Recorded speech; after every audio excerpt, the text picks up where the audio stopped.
Hello, everyone. Welcome back to the Israel Dialogues. My name is Rabbi Zachary Goodman.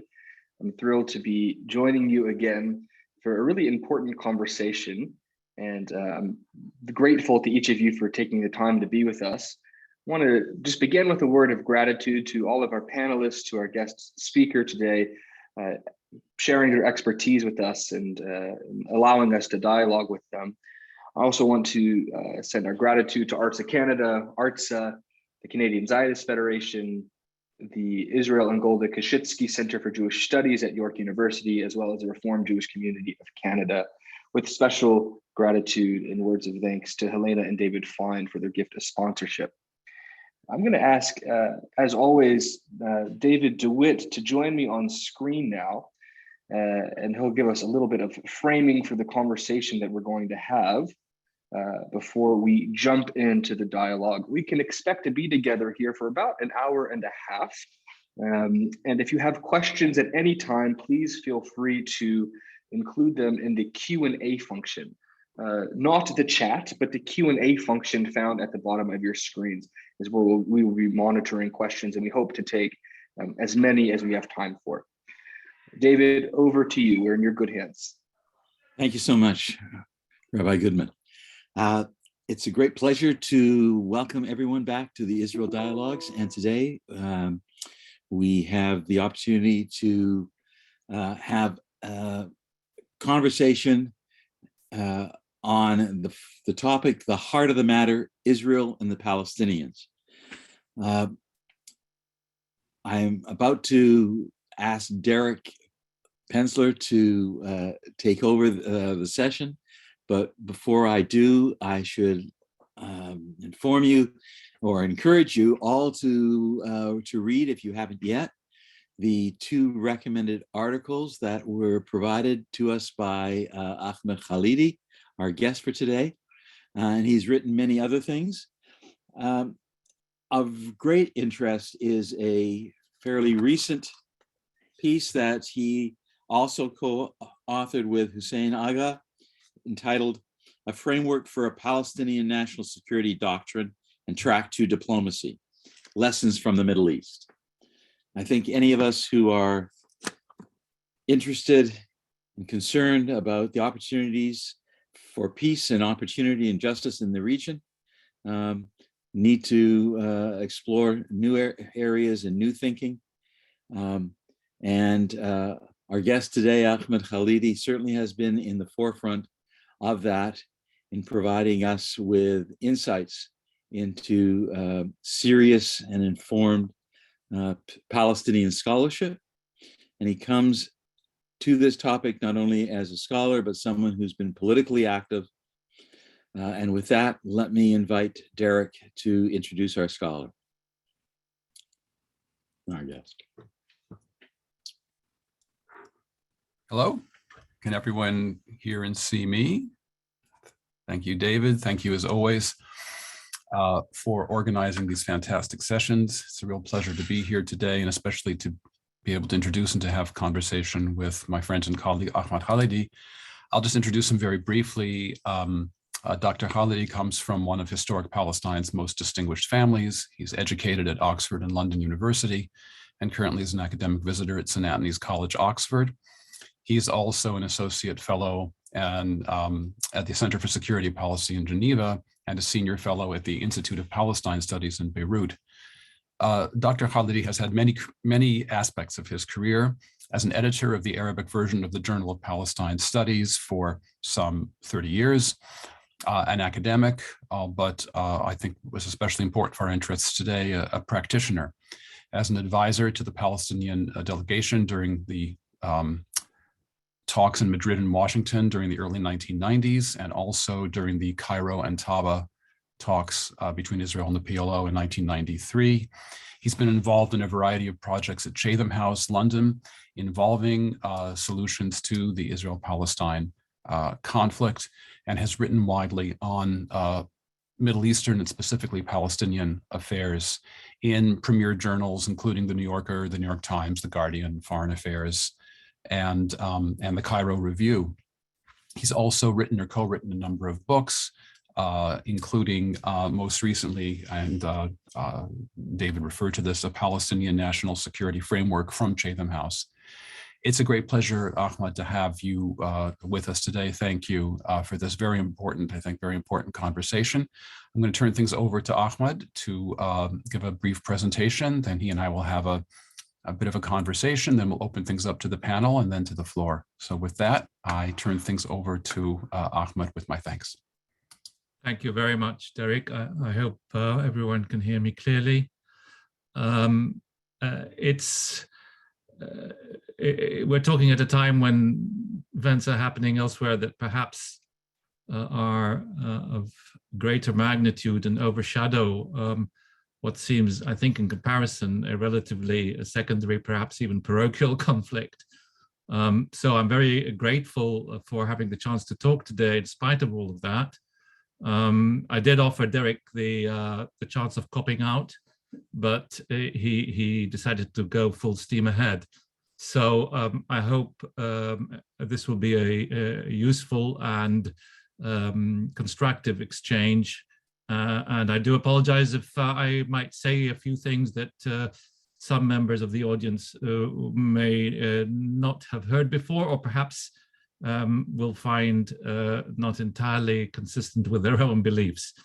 But that will make it even more interesting. So without further ado, what I will do is I'll give a brief 15-minute presentation. And then I'll leave it to Derek to open up with whatever barrage of questions he would like to pursue. Here we go. My family, the Khalidi family, has deep roots in Palestine and in Jerusalem in particular. At least 800 years of continuous, unbroken presence, and possibly more. The first clearly dated reference to our family name comes in a copy of a religious treatise held at the Khalidi library in the Old City, our family library, written by one Muhammad Abdul Rahman bin Abdul Aziz al-Khalidi, dated 1211 AD. But we suspect that the original text, because this is a copy, is older. The Khalidis seem to have left the city of Jerusalem at the time of its loss to the Crusades, a good 100 years before returning with Saladin somewhere around 1187 AD. The list of family luminaries is long. Shams ad-Din al-Khalidi, who was born in 1343 AD, was Qadi al-Qudat Sheikh al-Islam, chief judge of the Mamluk Empire, as were his son and his grandson. And so it goes for subsequent centuries. Senior clerics, judges, scholars, government officials, many of whom were interned in Jerusalem's Mamillah cemetery, now shamelessly plowed under Simon Wiesenthal's equally shamefully named so-called Museum of Tolerance. Today, as you walk through Bab al-Amud, or Damascus Gate, down Tariq Bab al-Silsila, the street of the Gate of Chains, one of the old city's routes to the Holy Sanctuary, the homes of generations of Khalidis are still there. Some 40-odd properties clinging tightly onto the ever-shrinking circle of what remains of Arab Jerusalem. Sometime in March 1899, my great-great-uncle, Yusuf Zia al-Khalidi, wrote to Theodore Herzl via the chief rabbi of France, in French, of course, which was the diplomatic language of the time. Yusuf Zia was a cultured and civilized man. He was the first elected mayor of Jerusalem several times from the late 19th century.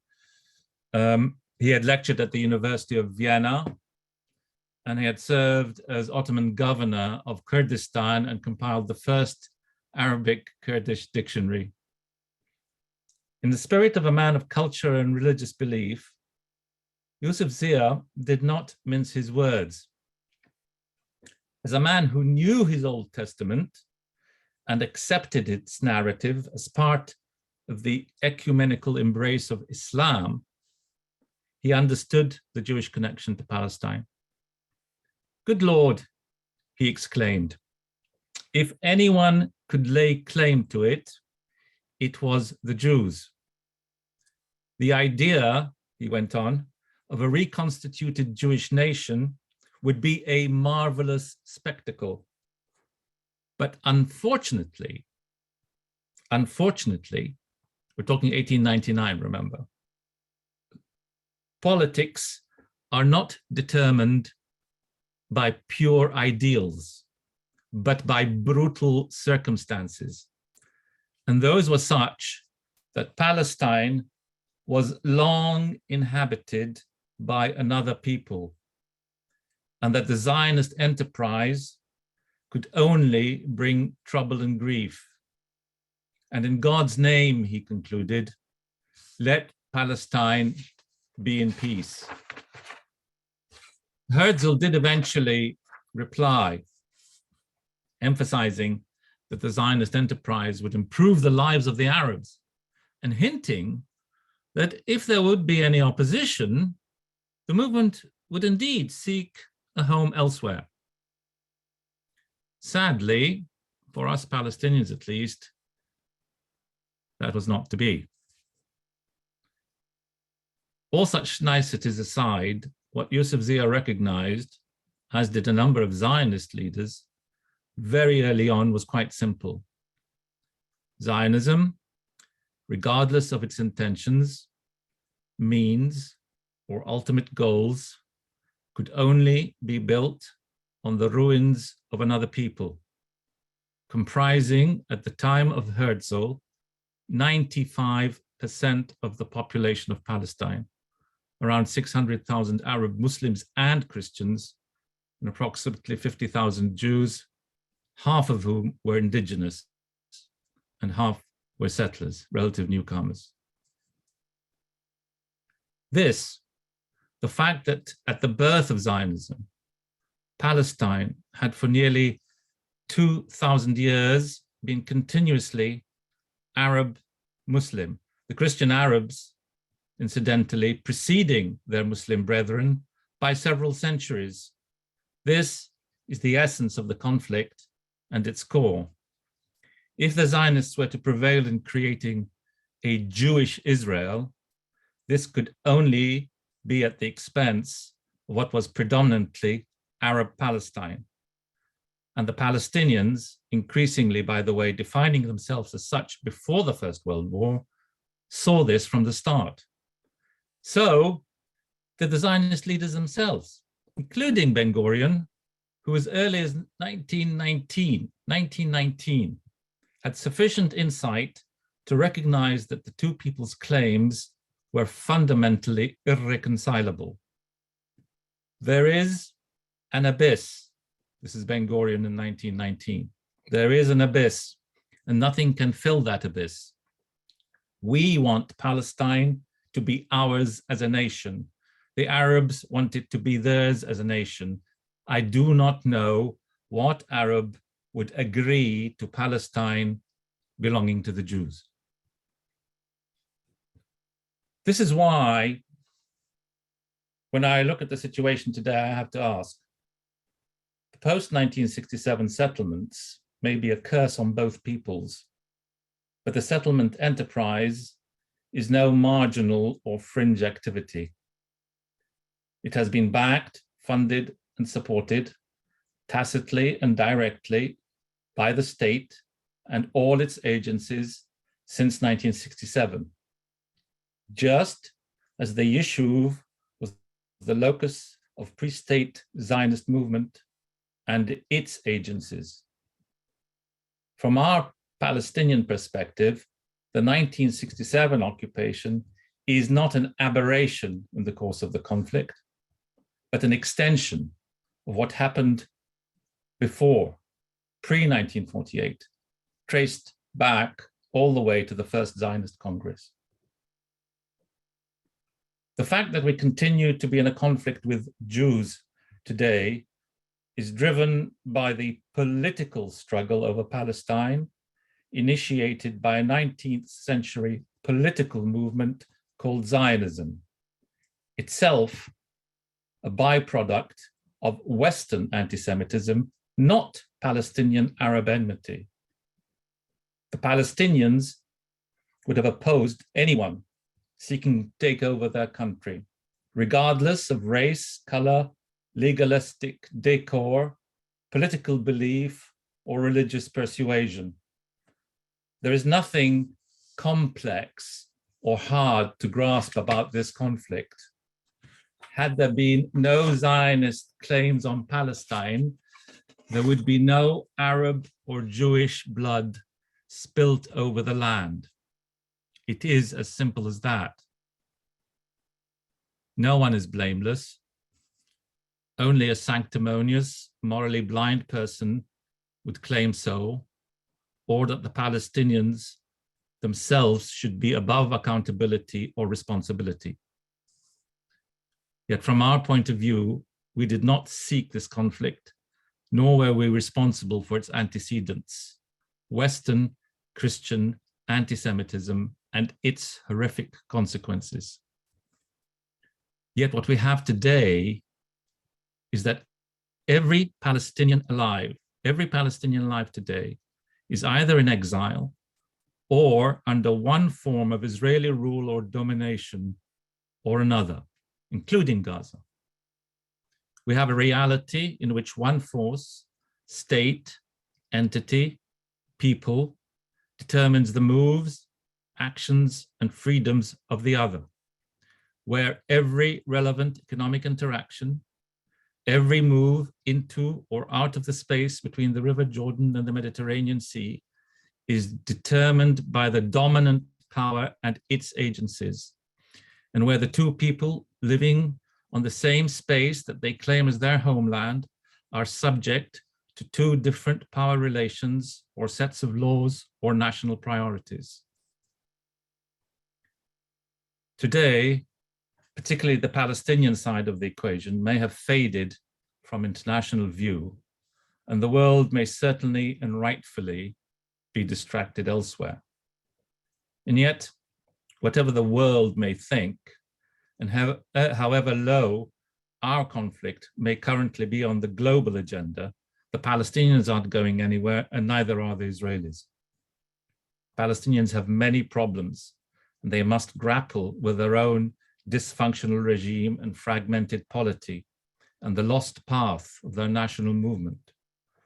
But for the Israelis, despite all their material progress, their high-tech expertise, their military power, their medical and scientific advancement, the Palestinians remain at the heart of their matter, not just because they share the same land, but because Israel's very future depends on how it will address its Palestinian problem and how it will be perceived by the rest of the world, not least by the world's Jewish communities and their counterparts in the Palestinian diaspora, for whom this can never be a sideshow and whose very identity and aspirations are intimately and inextricably bound up with what happens in the land of Israel-Palestine. Thanks, Derek. Thank you, Ahmad, for that very powerful and also very informative presentation. And I think it offers a really good jumping off place for, well, any number of questions. And the questions I want to ask you, in some ways, everything you said just now touches on the questions that I want to ask you. And the first does have to do with the present moment. Yes, the world is focusing on Ukraine. And the Russian bombardment of Kharkiv, of Kherson, of Kiev, is attracting condemnation the world over. And I couldn't help but feel over the last week about world reactions when Israeli forces have gone into Gaza or have gone into the West Bank, as they have over and over again in recent decades. And yes, Israel has come in for its share of criticism, condemnation. but still, it strikes me that the way that the international community reacts to what's happening now in Ukraine and what was happening, let's say, over the years in Palestine, is different. And I understand that Israelis would say it's a different situation because they're responding to a genuine threat, whereas the Russians were not facing a threat. I'm not sure how you would assess that explanation. And in general, I'd be interested in your comments about your own impression of the difference in world reactions to what happens when one people assaults another. Well, thanks for that. Thanks for that, Derek. I mean, you know, one hesitates to resort to whataboutism. I really find that generally undesirable, not very constructive. Nonetheless, it's very hard, as you say, when you see what's happening in Ukraine, and if you're a Palestinian, and I presume also if you're an Israeli, it's very hard not to draw some parallels and comparisons. Ukraine is seen, I think, like Israel, as part of the West. It's a self-professed democracy. And so it's part of, as it were, us meaning the West. Whereas Palestine, Gaza, and to a certain extent, Russia is not really part of us and never has been. And so this, you know, the reaction, the way I've seen it, is like one of disbelief that this could happen in such a place as Europe. You know, as if Europe wasn't witness to the worst wars in world history, the worst killing in the entire history of the world took place in Europe and nowhere else. And yet there's this sense of almost affront that a civilized place could be attacked. You have this kind of sense of privilege of the Europeans of living a certain way of life. And it's even reflected in the way they talk about the refugees. You know, we've opened our arms to the refugees. Isn't this wonderful? Whereas you know very well that, firstly, the stories about the ways in which refugees of color are being discriminated against have been largely ignored by the mainstream press. But at the same time, you know, we know the recent history of Europe and the refugees. It's hardly as if they've opened their arms to refugees everywhere. Now, Zelensky is a Democrat and a Jewish one, of course. So the elision between that and Israel is not very difficult to make. He's also been had his own views on the conflict. He's been very supportive. He's on the right wing of the spectrum. But I think in one way, there is a sense perhaps on one level that Israel, like the Ukraine, are victims of aggression because they're civilized democratic countries. I think Israel may have lost a bit of that recently, but there's still that underlying sense of this is why you measure things differently, why Israeli attacks on Gaza are not seen in the same light as the Russian aggression against the Ukraine. Russia is using quote unquote sort of barbaric, it's bombing civilian areas. There's outrage that children are being killed, that hospitals and homes are being attacked. There's outrage at the Russian claim that the Ukrainians are hiding amongst the Ukrainian armed forces are using civilian sites as their bases. There's an outrage about that, about the Russian claim that this is the case. There's outrage about the use of illegal weapons, cluster bombs. The one thing I have to say is that so much of what's happening is completely uncorroborated. We really, and this is another striking thing about this conflict so far, is that compared to other conflicts, even Nagorno-Karabakh and recently, the amount of corroborated information, the amount of reliable information, the absence of sources that you can go to which are level-headed, is striking. It's the amount of posturing of propaganda on all sides, and some of the wild claims. You know, Zelensky is doing an amazing job in terms of PR, but 9,000 Russian soldiers have been killed so far. Really, 9,000? You know, it reminds me of the Arab claims in 1967, which I lived through. There's something there that jars, and from a Palestinian perspective, one has to, on the one hand, really sympathize with the plight of the Ukrainians. Really, I mean, genuinely. I mean, you know, this is a country that's being occupied, that is being bombed. But on the other hand, we also know that the way in which the world reacted to this and the way in which the world has reacted in Gaza in 2014, over a 3-week period. This war has not gone beyond a week, but the Israelis destroyed something like, and this is the UN figures, this is not me making things up, 155,000 homes and houses were destroyed in Gaza, either completely or partially.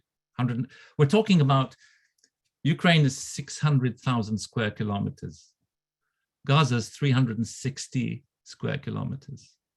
You can imagine the impact of 32,000 artillery shells fired by, this is the IDF figure, not mine, in the 2014 war. 32,000 artillery shells. 1,700 airstrikes during the first week of the war, again, 2014. You can imagine what that's like living in an area of 360 square kilometers. It's 12 kilometers at its widest, packed with 2 million people. There's 41 million people in the Ukraine. So, outrage by all means. But let's have some equity on the one hand. When we're going to be outraged about something, let's be outraged about similar things that happen elsewhere in the world. And also, and this is, again, to me, after living a lifetime in the West, the sense of proportion in the language that you see in the media, it's as if nobody's trying to think about what this actually means. They just anger, desire for retaliation, this kind of visceral response to what's happening, which has an element. They talk about Putin being irrational. I have to say, I'm sorry that some of the things I've read in the seen in the Western media is just gone beyond rationality. They're not thinking clearly about what this means. This is a nuclear power. We're not playing games here. If I sound a bit emotional about all of this, you can probably understand why. No, thank you. And I mean, what's so fascinating about this is I can just imagine that the response from a supporter of Israel to this, from the Israeli government, to all of this would be that Israel is a country under siege, and that it, when it lashes out as it does, it has no choice, because it's dealing with missile attacks, it's dealing with rocket attacks, it's dealing with, these sorts of things. And so it responds the way it does. And I find that again, there's not a whole lot of communication or agreement between the sides as to what constitutes a credible threat and what constitutes a proportionate response. So let's focus on what's actually happening within the Palestine Authority and within Gaza. So the Palestine authorities, sorry. Before that, if you don't mind, I just want to step, I really don't want to open, past, as it were, go into tit for tat arguments about, but I think it's important to try and put something in perspective here in terms of Gaza. Yes, Hamas fires rockets at Israel. No, I mean, it does, and they're mostly indiscriminate. And Israel responds with in force to that. Although I have to say, sometimes who starts what, where, and when is deeply hard to understand or to measure. Who started what? This is a chain reaction, and the point at which things begin is very hard to pinpoint very, very often. So if you want to sort of try and pin responsibility on one side or other than the other, it's very hard, because there's a kind of chain reaction of events, and it escalates. And that's often what happens in a conflict. But the fact is that the Israeli version of "we withdrew from Gaza in 2004 and all we got with rockets in response" is very far from the truth, because Gaza, although the Israelis withdrew from Gaza after being there, I have to say, for 38 years, during which there were 7,000 to 8,000 settlers amongst 1 million Palestinians, and during which 40% of Gaza, of those 360 square kilometers, were off-bound to the natives, and during which tens of thousands of Gazans were incarcerated, where the Israelis tried very hard to suppress any kind of opposition, peaceful or armed. And building on a history, Gaza, the story of Gaza begins in 1948, when 200,000 refugees deluged the local population in Gaza, and they lived for 10 years or so within eyesight of their homes and fields, which they were denied. Many of them tried to cross over back peacefully, by the way. Benny Morris, for all his faults, wrote a very good book on the border wars of that period, thousands of whom were cut down by the Israelis because they had a very strict policy of not allowing anyone to return to their homes, as it were. And then in 1956, Gaza was occupied. People forget, Gaza was occupied in 1956 for 6 months, during which the Israelis again put down any form of protest violently. Hundreds were killed. The UN has a record of this. It's almost completely disappeared. So the story of Gaza doesn't begin in 2005. It begins way back in 1948, and it doesn't end in 2005 either, because after 2005, even after the withdrawal, the Israelis basically imposed a siege on Gaza. Every entry and exit from Gaza was sealed off. Of course, the air was in Israeli control. The sea was in Israel's control. Every movement into and out of Gaza was under Israeli control. And when Hamas, again, whatever one thinks of them, they fairly won the elections of 2006, early 2006, only months after the Israeli withdrawal, Gaza was declared a hostile entity. And so, let's keep some perspective on how Gaza emerged as a problem. And it is a problem, not just for the Israelis, of course, it's a problem for the Palestinians. The truth is, today we have two polities in Palestine. We have a PA in Ramallah, and we can talk more about that. And we have a Hamas-led polity in Gaza, and they don't seem to be able to reconcile in any way.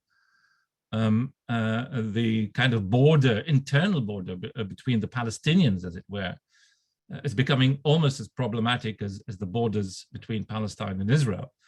And that's one of the very big, I think, issues that is kind of swept under the carpet, because if you're looking at the broader picture of how this may play out, you have to think of what you're going to do with the 2 million people in Gaza. Where are they going to go? There's 2 million of them, 2 million plus today. If there's no one address for the Palestinians, how are you going to manage to deal with this problem? And that's a very big issue, which we, the Palestinians, have not been able to resolve, and nobody else seems to be able to really give us a helping hand. Certainly, regular Israeli bombardments of Gaza do not help. We've had 4 wars since 2008, and countless attacks since. There were 8 operations against Gaza between 2003 and 2005 before the evacuation. There were 12 Israeli operations against Gaza between 2005 and 2008 before the first big war. It's endless. Well, if one proposal the Israelis had right after 67, of course, was to compensate, try to give Gazans money to just leave. That was an Yes. idea Moshe Dayan had. And if there are people listening in who, are Ted Kennedy picked it up, by the way, that early. Okay. after 67. After 67. Well, which Kennedy? You mean Bobby Kennedy or? Ted Kennedy. Ted Teddy Kennedy. Kennedy.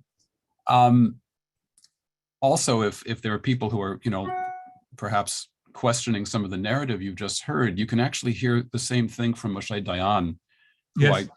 in 1956, Dayan gave a famous eulogy about a very young idealistic Tel Avivan who had died on a Gaza at a Gaza border kibbutz. And if you just Google Moshe Dayan Rotberg, his eulogy, it's a beautiful eulogy, and somebody who translated it recently for the Times of Israel. And there's a video of Dayan giving the eulogy, in which he basically talks about that the Arabs of Gaza have every reason to be outraged. And but the only answer he could give was that Israel must eternally live by the sword. And that was his answer. And the question is, whether we can come up with anything better than that. So with that, let me maybe move on from swords to plowshares a little bit.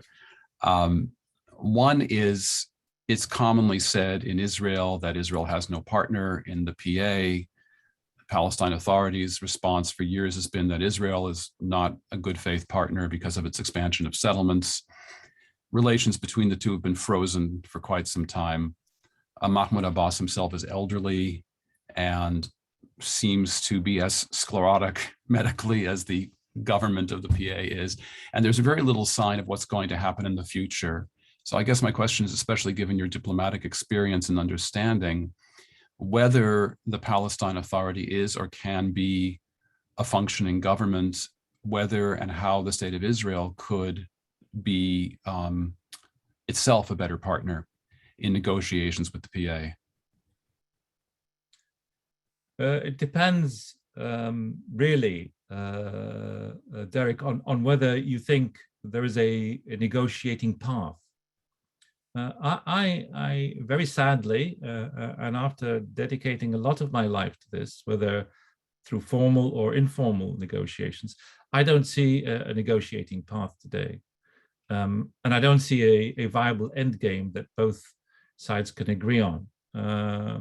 The two-state solution is held up as by the international community, I think, faute de mieux. Not because people are really convinced that this is still an option, but because they can't or won't or don't want to think about what it means if it isn't an option.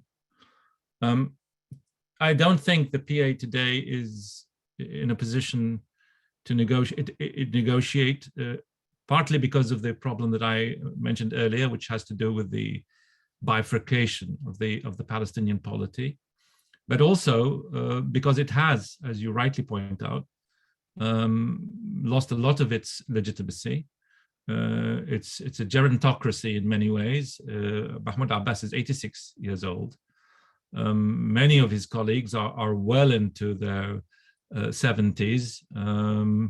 The generation of leadership that came with Arafat in the mid 90s is now much, I think, largely beyond their sell-by date, and furthermore, and perhaps more deadly in a way, Abbas's path, which has been, to his credit, been singularly dedicated to finding a peaceful resolution through negotiations, hasn't paid off. Abbas has now been president for 18 years. Not 1 inch of territory has changed hands since.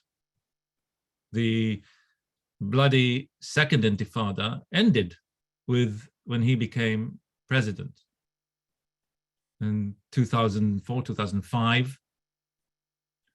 It's not to say there hasn't been any violence, but there were many long periods when violence was a very, very low level. Certainly nothing like we saw during the 2000 years immediately before Abbas took office. He has no recourse. He doesn't believe that the Palestinians have any military option, so-called. But his path of diplomacy is either blocked by the United States and Israel by saying, you can't do this, you can't do that, you can't go to the ICC, you can't do this at the UN, you can't take unilateral steps internationally, you can't impose yourself, you can't declare UDI, you can't, so you can't do anything, really. You can't resort to violence, obviously, but anytime you try to resort to any kind of way in which you can put pressure or sanction Israel through internationally accepted means, juridical means, international legal means, you're stopped by the US and by Israel. So he has nothing to show, and that failure reflects itself in the loss of faith on the part of the Palestinians in this path, which is very dangerous. I'm not saying that the Palestinians are going to pick up arms tomorrow on a wide scale and there's going to be another intifada. I don't think that's going to happen. But loss of faith in the diplomatic process is very costly, because what it does by default, it lets the status quo take deeper and deeper root, because while you're trying to search for a diplomatic option and diplomatic means, things are changing on the ground. You're not in a static situation. 750 roughly settlers, if you include East Jerusalem, in the West Bank and East Jerusalem today. Nothing's going to shift that, nothing. And for whatever one thinks of the Trump plan, which I didn't think very much of, it started from that as a given. But if you don't have a civilian withdrawal, we're not just talking about a military withdrawal, a civilian withdrawal from the bulk of the settlers and settlements, you're not going to have anything like a viable Palestinian state. There's no scenario in which you can have tens of thousands of Israeli citizens inside Palestine, for the moment at least. Not because of the inherent danger of that, because, you know, the Palestinians are going to rise up the next day and slaughter all the Jews, but because the Israelis won't let them happen. One of the problems with the Trump plan from the Israeli security point of view is that it imposed an intolerable burden on the Israeli security forces, who would have to police thousands of Israeli settlers deep inside Palestinian territory, because it was a kind of the way in which the map was drawn was crazy in order to accommodate all the settlers. But you have to defend them. How are you going to do that? I think the current Israeli ambassador in Washington, General Herzog,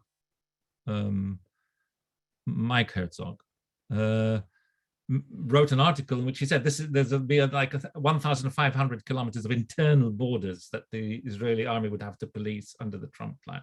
So any formula in which you're trying to, on the one hand, separate the Palestinians, on the other hand, keep things as they are, it's unworkable.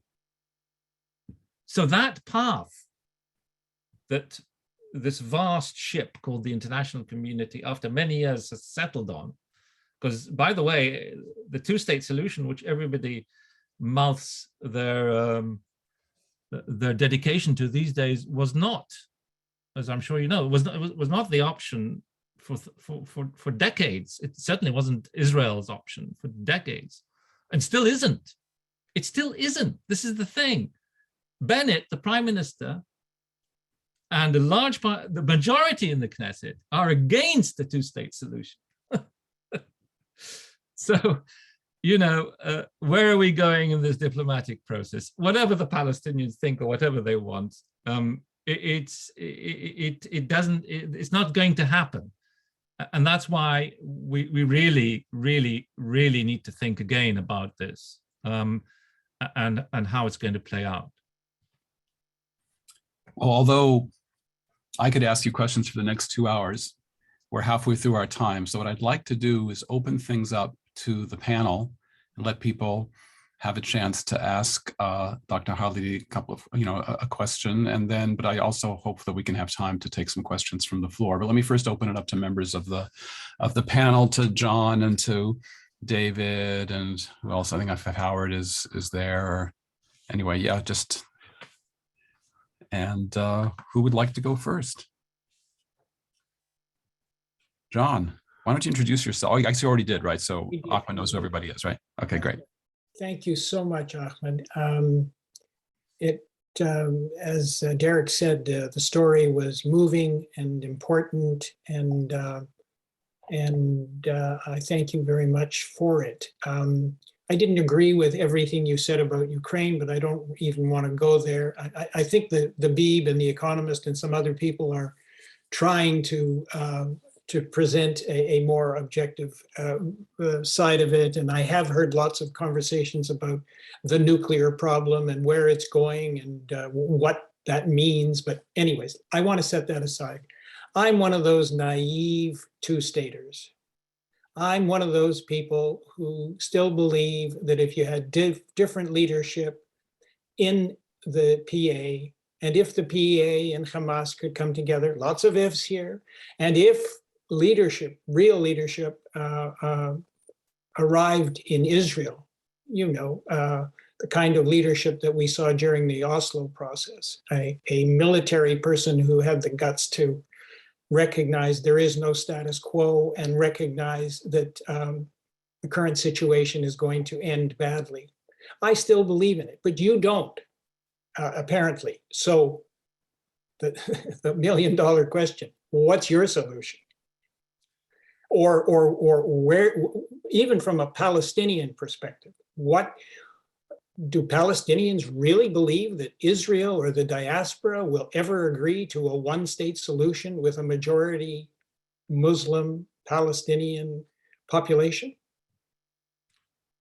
I spent the better part of my political career for what it is, both defending and believing in a two-state solution. Not because I thought it was fair or just, but because very simply, I thought it was the beginning of the end of the conflict. It wasn't fair and it wasn't just. So you're not talking to someone who's ideologically ever been opposed to it or politically opposed to it. My problem is that what we have is now a one-state reality, It's not something that either side I think necessarily desires or is enthusiastic about or is actually seeking programmatically. It's just what we have. How is it a one-state reality? Because of some of the reasons I've mentioned before. One state controls all the borders, internal, external. One state imposes its will on all the people who live within that zone. The 700,000 settlers that we spoke about. The two people are nominally separated, but in fact, they're not.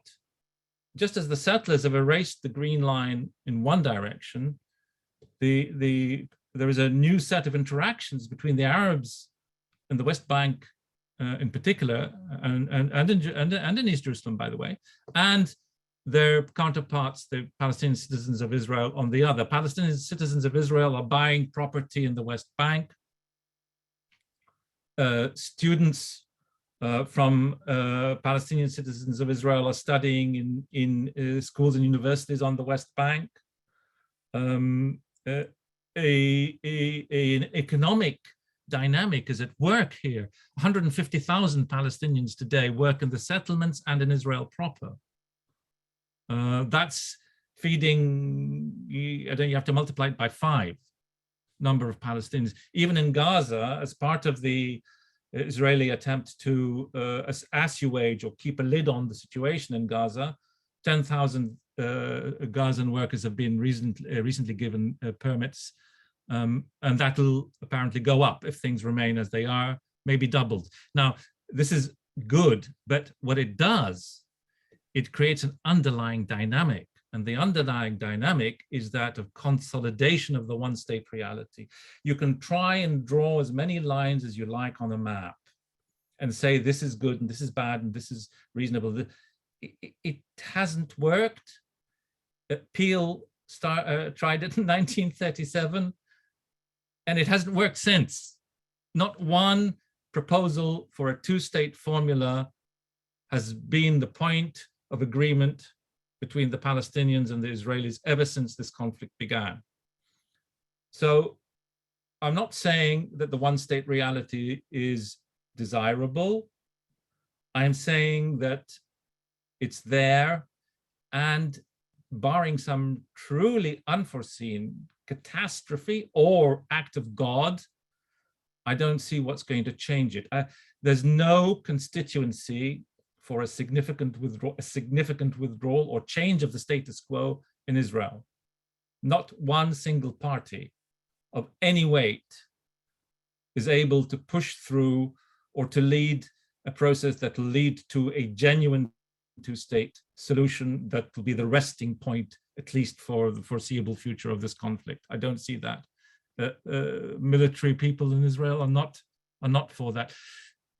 The best you will get is some reformulation of the current occupation. Bibi Netanyahu suggested, I think, a 30-year presence of the Israeli army on the West Bank in any potential two-state solution. Gantz, the current defense minister, I think just a few days ago spoke about a Palestinian, definitely no talk of a Palestinian state. We have a Palestinian entity. We don't need a Palestinian entity. It's called the PA. In fact, we have two, if you like. One's called Hamas in Gaza, and one's called the PA in Ramallah. There's no need to create another Palestinian entity or a transitional Palestinian body. It's there. The PA was supposed to last for 5 years under Oslo, 5 years. In 1993. We're now 2022. I just want to do a quick follow-up, Derek. Nobody in Britain wanted to see the end of the Troubles. And nobody in South Africa ever thought that apartheid was going to end when it did. Journalists in South Africa thought it was going to last 50 more years. Isn't there a certain arrogance about the Israeli-Palestinian conflict that it is insoluble? I mean, there have been other long-standing conflicts. Jews flood to Berlin now, for God's sakes. How many years after the Holocaust? People can change. Totally. And if what you say is true, what is the vision? That it's going to be an apartheid state until the international community says, Israel, we're stripping you of your statehood in the United Nations? No, that's not going to happen. But I think I think in the absence of any negotiable formula, and I cannot see for the life of me at the moment any negotiable form. I've seen also, there's been quite a lot of talk about federation, confederation things, but they're all based on the notion of separation one way or another. I don't think these are viable. They're just in one way or another really a reiteration of the two-state formula under different guises. I think the one state, I mean, this is my view, and of course it's as open to criticism and to any kind of vision of the future. It's as doubtful as any other. I think the one state reality has got its own dynamic. I think it's going to draw us into it. It's not going to be negotiated. There's no two sides that are going to sit down and work out, not now, not any time that I can see in the future, an agreed formula for the one state, but the one state is taking shape. And it has many different sort of subcurrents. One very important subcurrent, by the way, is not Mahmoud Abbas, but the other Abbas, Mansour Abbas, the head of the Islamist bloc, who's now part of the Israeli government. Now, if his experiment succeeds, remember he has 4 seats, but he's effectively a kingmaker. Bennett has 6 seats. So the Israeli political system is such that you can manipulate it or play a role way out of proportion to the number of votes that you have. If he succeeds, then the message of how the Arabs can manipulate, if you like, the Israeli system to their advantage would be immensely powerful, immensely powerful. 20% of Israel are Palestinian citizens of Israel, 20%. They only have 10 or 11 seats at most in the Knesset out of 120. But if they were to vote in proportion to their number, that would be a complete change in the internal. What message does that send to the people on the West Bank? Particularly if they have no other option of independence, and at the same time, the PA is slowly eroding into some kind of municipal function, which is more or less what it is, because it has no writ outside the very narrow confines of some of the major cities. It has a magnified presence internationally that does not correspond to its actual presence on the ground, or its legitimacy in the eyes of its own people. So, and at the same time, you have these thousands of work. Bennett today, where is it? I sort of kept it. Bennett today, or was it yesterday, declared that the Israelis should turn to the Palestinians for more high tech, because the Israeli high tech sector needs an infusion of talent. And there is quite a lot of high tech talent that's unused in the West Bank. He's talking about the West Bank. There is an integrative process going on here. Mm-hmm. It's perhaps inevitable when you have a country with 40,000 GDP per capita on the Israeli side and around 4,000 GDP per capita on the Palestinian side, 10 times less. The power, the gravitational pull of the Israeli economy, the Israeli center towards the fragmented and essentially choiceless Palestinians will grow as long as you don't have a hard border between them. The answer, of course, is to put a hard border, but that's not going to happen because you can't draw a hard border with 700,000 Israelis scattered across the West Bank. So to make a rather complicated picture, try to reduce it to something. The one-state reality is a train that's on track. It's moving. The destination is not clear, but it's moving away, further and further away from the two-state prospect. And both Palestinians and Israelis, I think, need to adjust to that. How do we turn this to our advantage? How can we prevent this from sliding either into intercommunal violence along the lines that we saw in May 2021, or some kind of new formula for sharing the land? I mean, I don't in principle see why this is why it's so hard to conceive of a new formula for sharing the land, which is not necessarily built on walls and hard borders. Thank you. Sorry, Ahmed, there are, and I'll turn to David in just a second. There are formulas again, they might be the work of dreamers.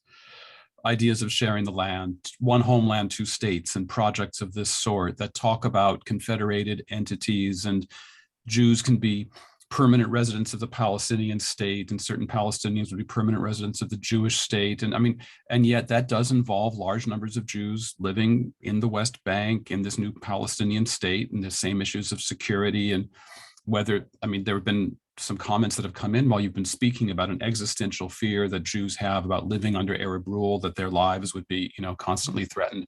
But a lot of these one-state options that are something other than sheer Israeli Herrenvolk democracy do involve a situation in which Jews live in an Arab state or in an Arab confederated region and vice versa. And there's a certain amount of trust that has to be developed between the communities, and a certain amount of commonality of government that has to be developed. That's very different from a Herrenvolk democracy with one state in which the Palestinians have no rights. I agree. I think I don't think that's necessarily the only outcome. My problem, Derek, is that I don't see how any of these other formulae, at least for the foreseeable future, are negotiable. I don't see a partner in Israel for any of these confederative, innovative ideas. One home, two states, one homeland. I participated in one of those exercises myself. I wrote a chapter on that with Hussein Agha. But I don't see it. I don't see it being negotiated. That's the point. The point is not that you can't think of it. You can think of it, but as you're thinking of it, other things are happening. And by the time you get there, it's like the two-state solution. By the time you've sort of worked out and agreed on a confederal formula, things on the ground are going to have moved in a completely different direction. For one thing, we have in 2050, as far as I know, which is still far away down the line, but you're going to have something like 25% of the Israeli population is going to be ultra-Orthodox. 25% of the population. I think it's about 12%. We're going to double. You're going to have a society that's got roughly the same number of ultra-Orthodox as Arabs, both of whom are essentially kind of, as you like, if you want, alien to the Zionist enterprise. You know better than I do. This is a completely different animal than the one we're talking about today.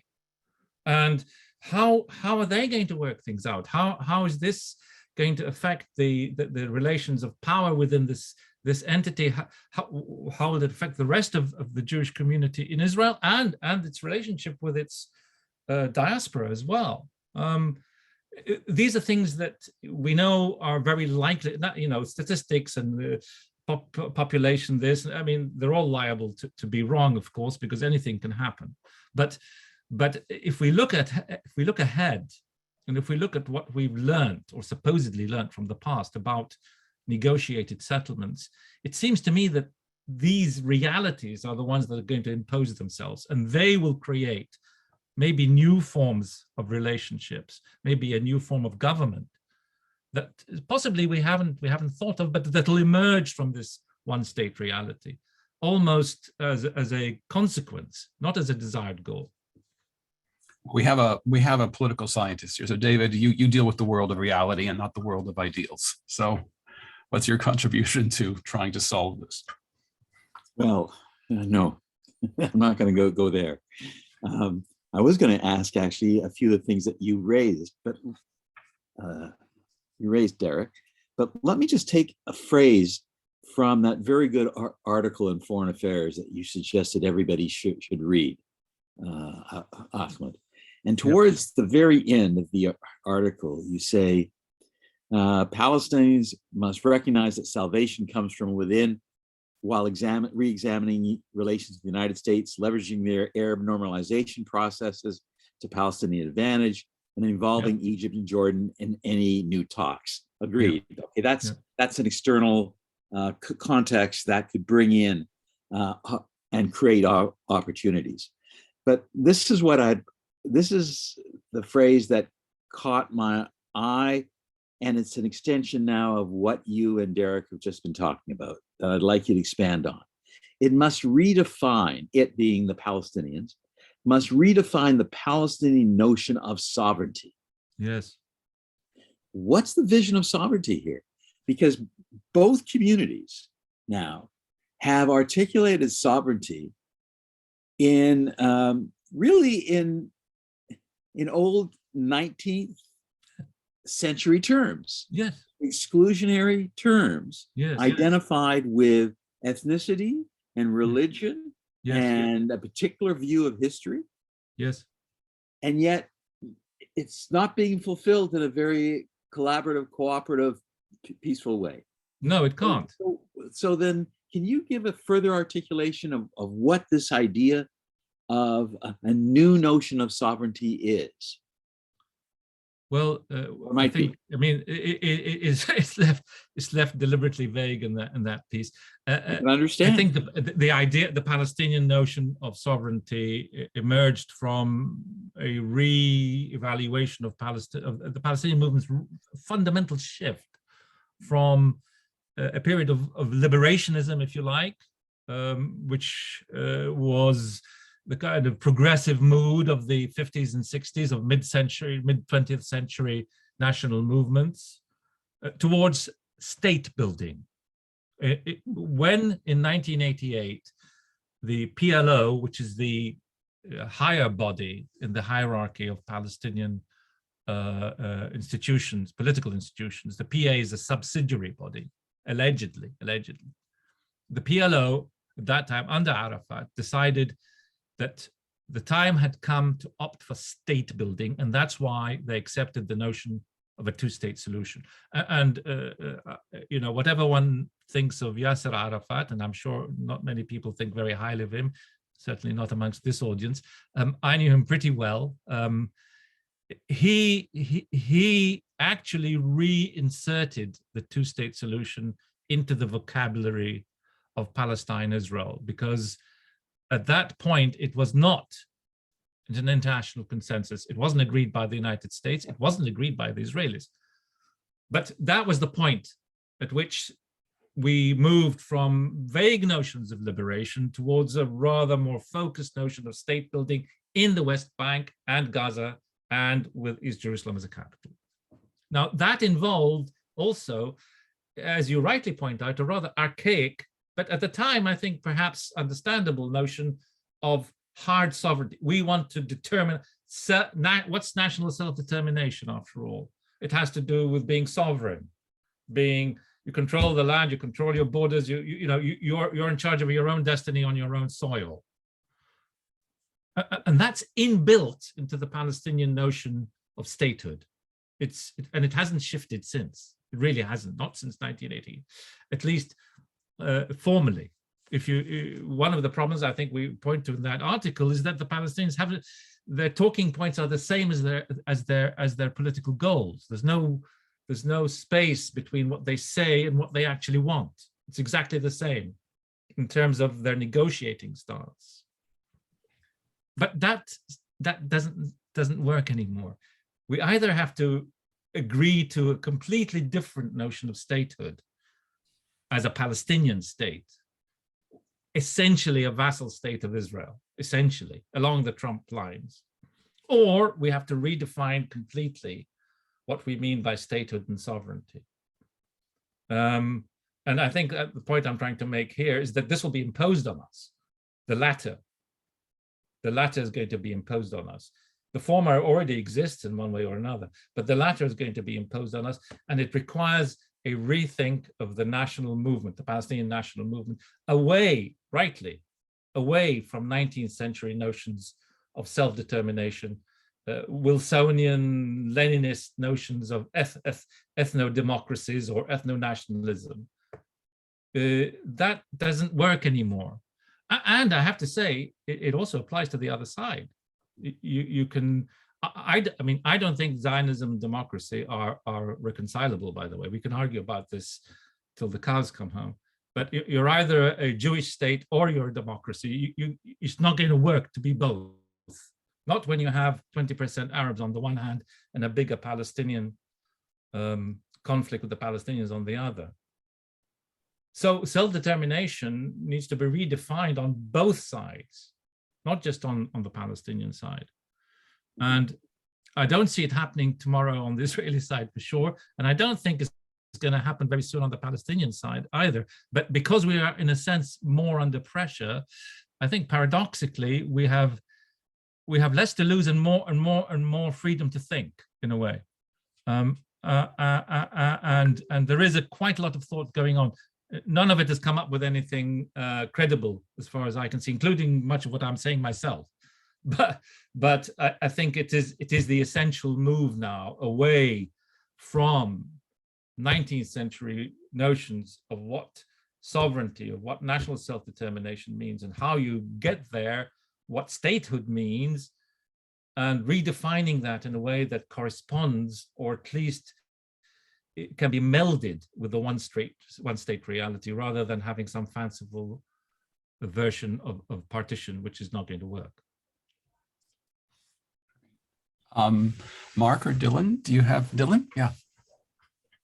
Sure. I'll ask you a question about internal Palestinian politics. And in recent years, there have been a bunch of different efforts at reconciliation inside the Palestinian Authority. And I think you've also seen clearly an evolution of Hamas to having to govern Gaza and act more carefully. And, you know, I think more intention to, when there are bouts of violence, you know, it's usually to get something quite specific that they're after. Just have thoughts on the process of reconciliation there and what it means for Palestinian leadership when the House is divided between, as I see it, you know, one party or one group that's viewed as kleptocratic and the other that is, you know, out of step with the times and quite extreme.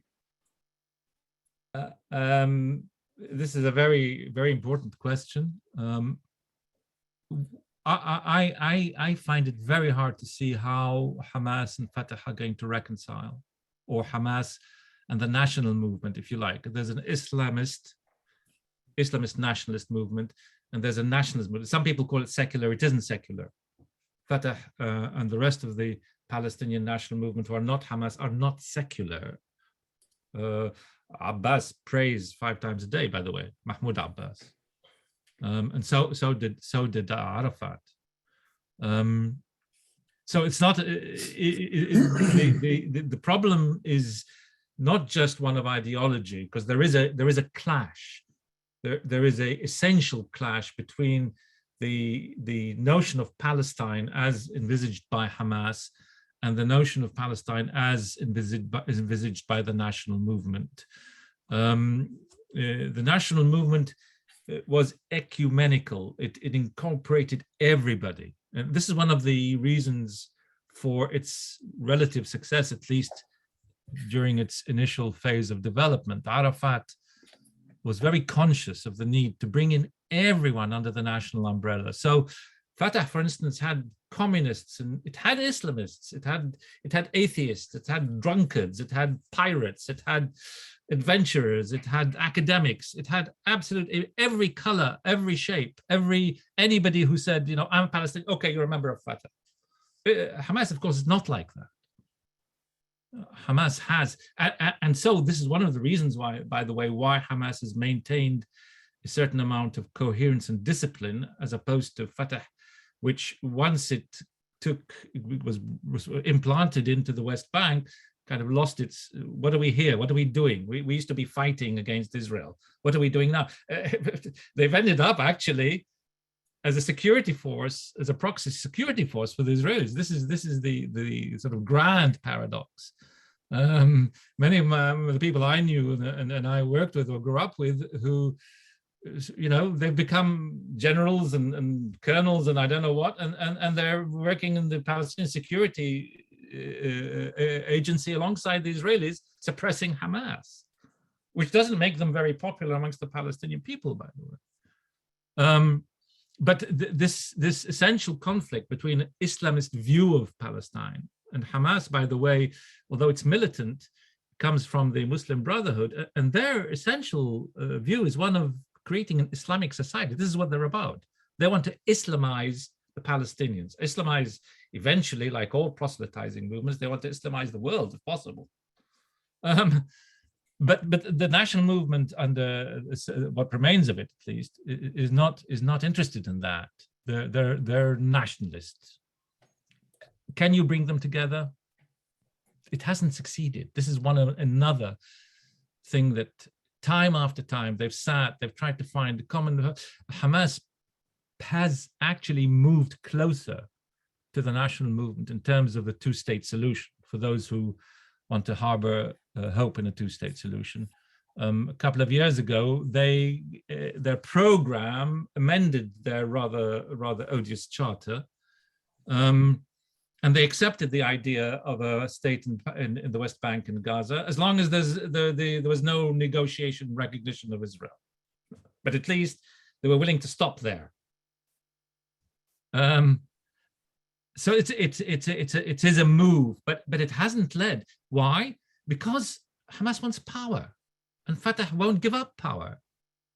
And it's as simple as that. When you have two major forces, each of which wants power and none of which is willing to cede power to the other. That's why we didn't have elections, by the way.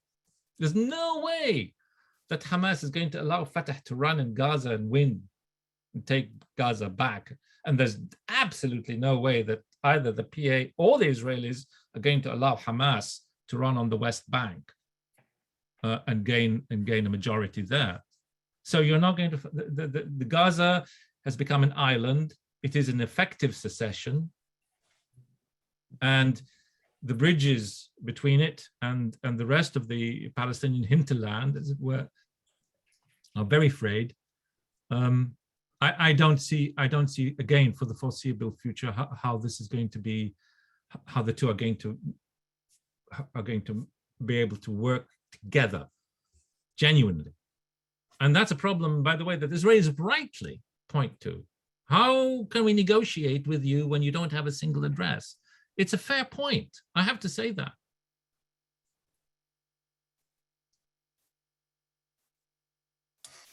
Mark.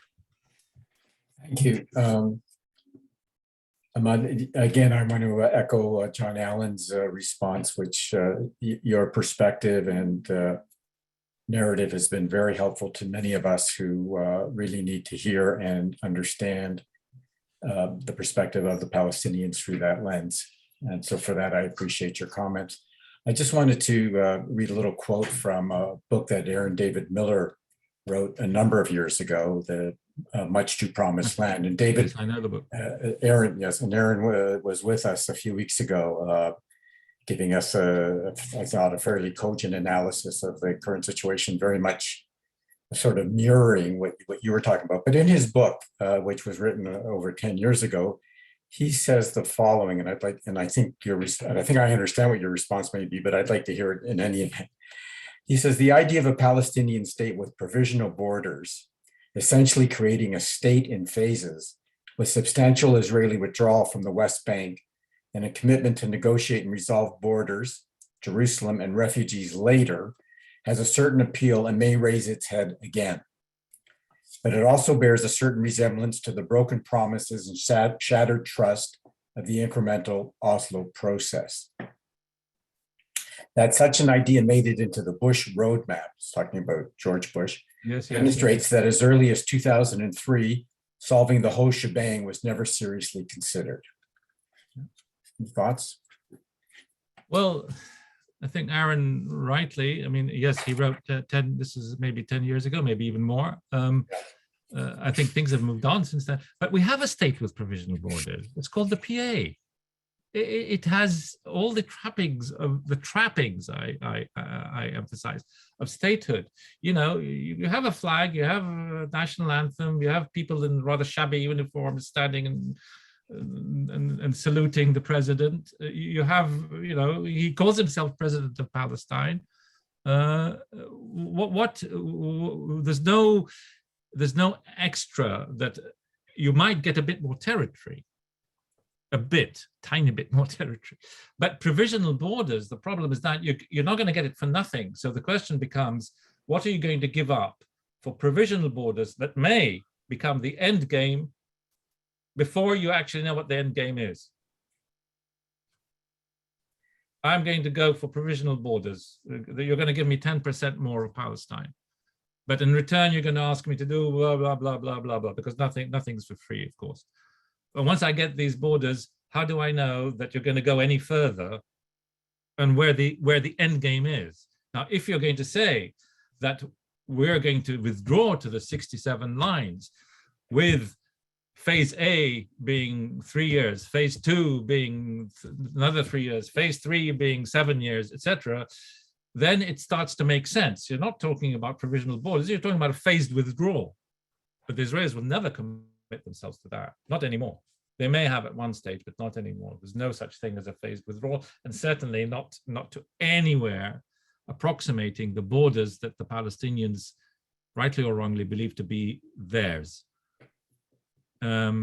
So I don't think that'll work. It is yet another reformulation of the old package. It's new wine in old bottles. Doesn't taste very good. Thank you. I'm wondering, I know that both John and Dave would like to add something, and I've been looking at the Q&A, and there's a certain common element in many of the questions. And I do want to convey at least some of the responses. And I think there's a way to actually kind of knit them. And I hope I'm not misrepresenting anyone. But what I sense, and I think it's natural that if there's any kind of a conflict between two ethnic communities, national communities, you name it, that, you know, basically one side blames the other for everything. Of course. And one side, and both sides suffer from existential insecurity. So it can be expressed that if there's a Palestinian state, for example, Jews who live in the Palestinian state will be endangered, or that Palestinians may talk about peace, but actually they harbor a desire to hurl Jews into the sea. That Palestinians are thinking about, they're constantly bringing up old grievances and they need to move forward. I mean, this is sort of the kinds of things that I've been hearing, or I'm sort of summarizing from some of the comments that have come in, or that when it comes to actual diplomatic proposals that have been made, from the partition proposal in 1947 to, let's say, Yitzhak Rabin and Ehud Olmert, that in fact various forms of partition that have been proposed have been accepted by one side but rejected by the other. So basically, Palestinians have rejected opportunities to prevent bloodshed. Continuing along the same line, Arab states could and could have resettled 1948 Palestinian refugees, but did not, thereby perpetuating the conflict. You get the point that basically Arab states in general, the Palestinians in particular, have not owned up to their own responsibilities, and that they could have done much to prevent or to mitigate this conflict, and that ultimately their goals are not compatible with long-term recognition of the state of Israel. I don't think that's a misrepresentation of what the comments and the questions that have come in over the last hour and a half have been saying. I know it's a lot, but I wanted to. I mean, you know, I have to say these are questions that come up almost invariably, particularly with a Jewish audience or a pro-Israel audience. I mean, I can answer. I don't think it'll be very satisfactory to anyone, but let's look very quickly at some of the sort of traditional issues.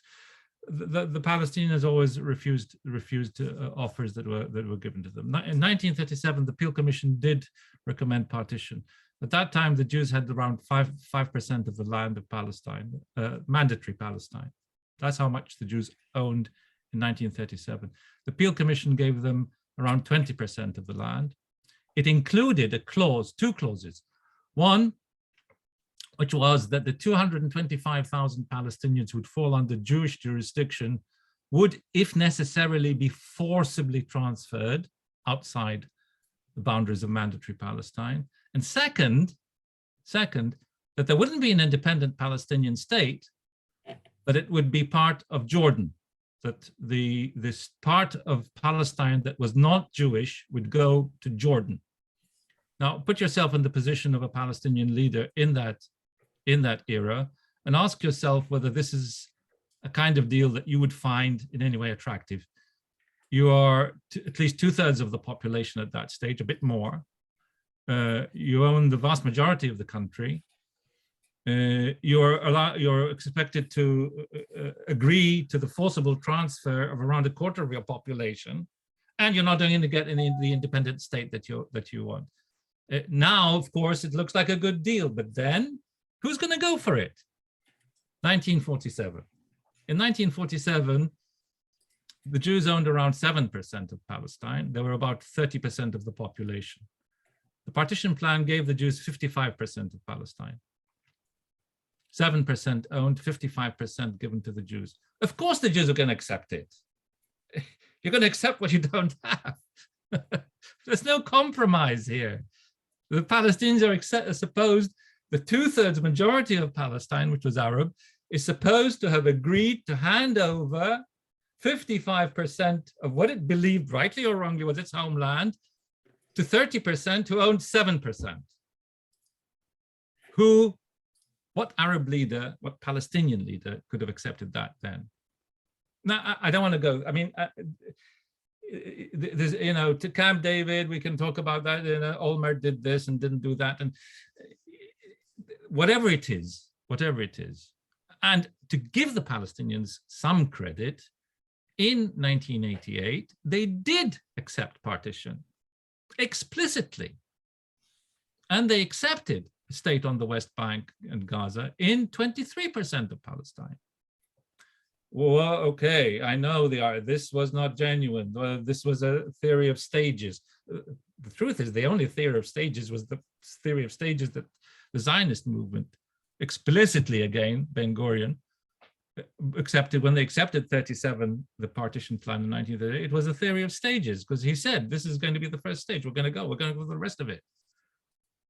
So, you know, these are the kind of arguments that really, I don't find very productive. The point is that, you know, who's responsible? I don't think the Palestinians could have agreed to the kind of proposals that, any more than they could have agreed to the Trump plan, by the way. And the real issue is that we don't have the basis for an agreement, because the other side, this side and the other side, can't seem to meet at the point where each side feels that their basic minimum aspirations at least have been fulfilled. It's not going to happen. It hasn't happened. Okay, so we have a little time. So David and John, did you want to ask some quick follow-ups? I want to say something, Derek, if you don't mind, just before we go. I want to say something on the anti-Semitism, anti-Zionism thing. Oh yeah, let me just mention very briefly that this was one of the many questions that I had proposed to Ahmed that we didn't have time to discuss, which is that there have been attempts in recent years to come up with globally accepted definitions of anti-Semitism to help aid governments and NGOs in the campaigns against anti-Semitism. And the question is where Palestinians stand on these debates, because Palestinians in general have been very critical of one of these definitions that's been endorsed by the International Holocaust Remembrance Alliance. And there was another newer attempt at a definition that some Palestinians viewed more favorably and other Palestinians were critical of. So the question is where Palestinian activists stand in this issue of relating critiques of Israel with anti-Semitism. I think that's just the framework, Ahmed, for. I'm going to just, I mean, that's the initial starting point, but I just want to make, as it were, a kind of statement on this. I think the debate on anti-Semitism is essentially an internal Jewish debate. It's not up to the Palestinians to define or decide what anti-Semitism is. This is something that the Jewish community, in its in whatever way, through its intellectuals, its scholars, its people, they have to decide on what they see is the essence of anti-Semitism. What I want to debate, or at least make a point of, is the difference between anti-Semitism and anti-Zionism as I see it. And this is where the Palestinians come in. When it's about anti-Semitism, the Jews define what anti-Semitism is. When it comes to defining what anti-Zionism is and the conflation between anti-Semitism and anti-Zionism, this is where we are concerned.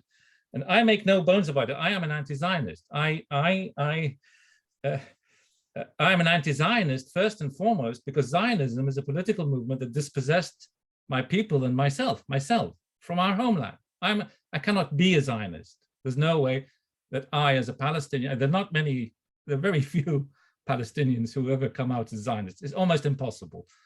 So there's nothing very peculiar about me, but I think it's important to articulate why a Palestinian, or anyone else for that matter, not just a Palestinian, may be an anti-Zionist. I don't accept that the biblical era Jewish presence in Palestine gives precedence to Jewish rights in Palestine. Precedence. I'm not saying there's no Jewish rights. Please don't misunderstand me.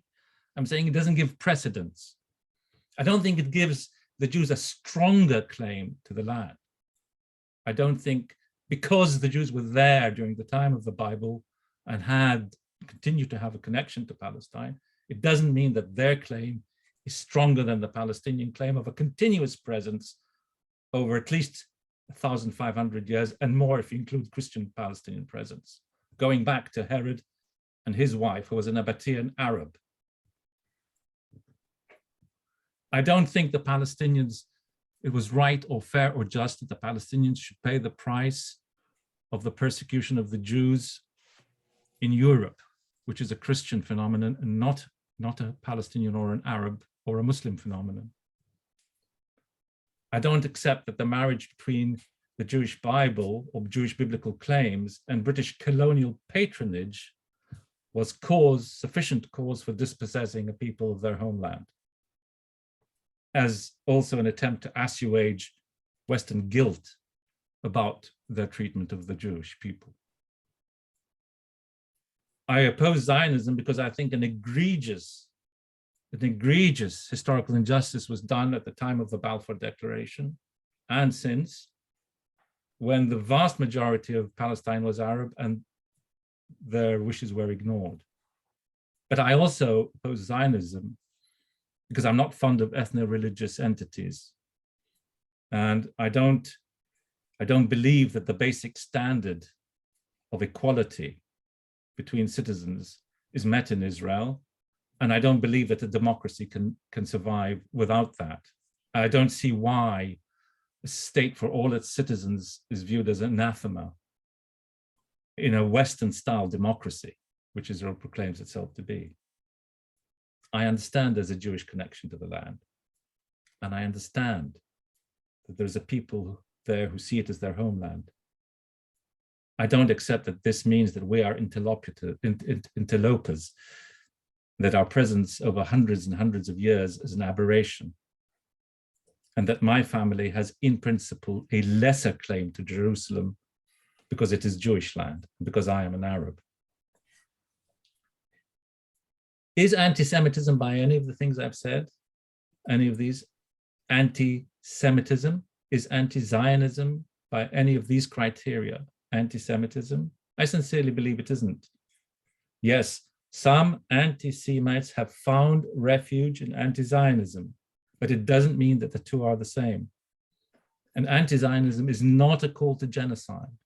It is a call for political change. It is opposition to a political movement and a political regime, and all political regimes are subject to change. The Palestinian national movement was not predicated on anti-Semitism, even if, unfortunately, there were people who were voiced anti-Semitic sentiments, just as there are people amongst the Zionist movement who you would, I think, roughly judge to be racists or anti-Arab. I don't think that this colors the movement. We as a political movement, we would have defended ourselves, whether it was Christians, Chinese, any other people who wanted to claim our land, our homeland, for their own, we would have defended ourselves against that. It's nothing to do, as a matter of principle, there's nothing to do with anti-Semitism. It's a very important comment, and it's actually after 1:30, and I have to go. Friday, even at Harvard, Friday is a work day. I wish it weren't, but it is. And I'm up to my neck this semester. But I just want to point out that, you know, maybe it's just the historian in me speaking, but Zionism means lots of things. The word Zionism's meanings have changed over and over again over 130 years. And what people call Zionism today is not what Zionism was in the 1890s or the 1900s. And the Zionism of Herzl was not the Zionism of Ahad Ha'am and so on and so forth. I understand that. But on the other hand, I also want to point out to our audience that over 2/3 of the member states of the UN General Assembly recognize the state of Palestine, and that Palestine has observer status in the United Nations, and that there are great swaths of the world where Palestinian statehood is in fact taken for granted. And I understand that Palestine is not a viable state. That's very clear. It is an aspiration. But the fact that so many member states of the United Nations have accepted the terms of those aspirations, I think, means something other than simply a blanket endorsement of anti-Semitism. It needs to be thought through a bit more carefully than that. And that's why I'm very glad, Ahmed, that you agreed to join us today. I know we could go on for another hour and a half, and if I didn't have to deal with my undergraduates, I would I would be very happy to stay with you all. So I just want to thank you all very much. And David, do you want to say the last words? But you have to unmute yourself to say those last words. I'm so sorry that we have to end now, because this has really been terribly important. You've addressed profoundly fundamental issues that really reach into, the roots and the souls of two or more national self-identified communities. That really requires much more collaboration and discussion. If we'd had more time, I would have asked you about track 2 efforts or conversations that Palestinians and Israelis are having. 20 years ago, there was a lot of track 2 activity. My sense is it has died out. Yep. And it needs to be brought back in a very serious and sustained way. And I hope you're able to do that. And I hope that Israelis and Canadians, Jews from outside of Israel, and Palestinians from outside of the West Bank and Gaza, as well as from within, will be part. So thank you very, very much. Zachary, is there anything you wish to say at the end on behalf of Holy Blossom? So I'll just end with another word of gratitude. And I imagine for many of us, as you said at the beginning of your address, that we might hear some new opinions, some opinions we disagree with, some things that are hard to hear. And so I really, really want to thank you for being so candid with us, and thanking everyone as well for your good questions, for writing into the chat, to engaging with this. It's aptly titled "The Heart of the Matter." So we really appreciate you. Thank you, everyone. We know there's lots of places you could spend your Friday afternoon, and we appreciate that you're with us. So until next time, we'll wish everyone who celebrates a Shabbat Shalom, and to all a good weekend. Ahmed, thank you very much for being with us and for sharing your expertise. Yeah. Thank you very much. Thank you for hosting me. Thank you very much. Thank you. And I hope we can invite you back again. I'd be happy to. Thank you very much. Thank you.